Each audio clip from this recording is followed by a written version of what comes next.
A risky affair there. Now, the four-day annual devolution conference scheduled for Monday next week in Makueni County has been postponed following a presidential directive banning physical gatherings.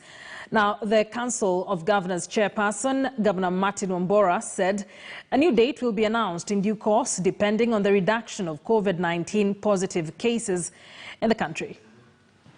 Last week Thursday, the Council of Governors, Minister of Devolution and Minister of Health had given a note to Makueni County to hold the 7th and final annual devolution conference in strict compliance with the COVID-19 protocols. Only 1,000 fully vaccinated delegates were to attend the function.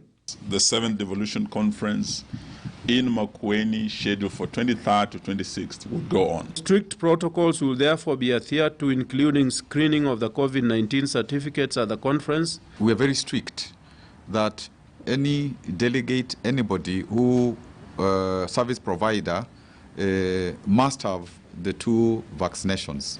A week later, President Uhuru Kenyatta issued a directive on the upsurge of COVID-19 cases occasioned by the 4th wave of Delta variant.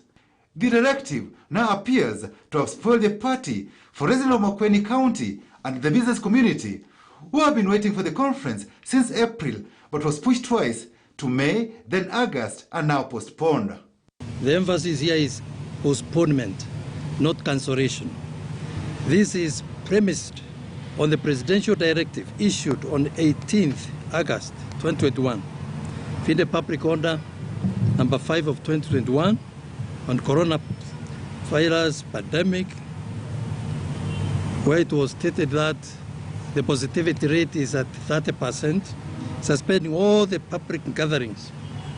The last 6 annual devolution conferences have cost between 600 to 700 million shillings. Each county contributes 2 million shillings for attendance, while the Senate pays 20 million shillings.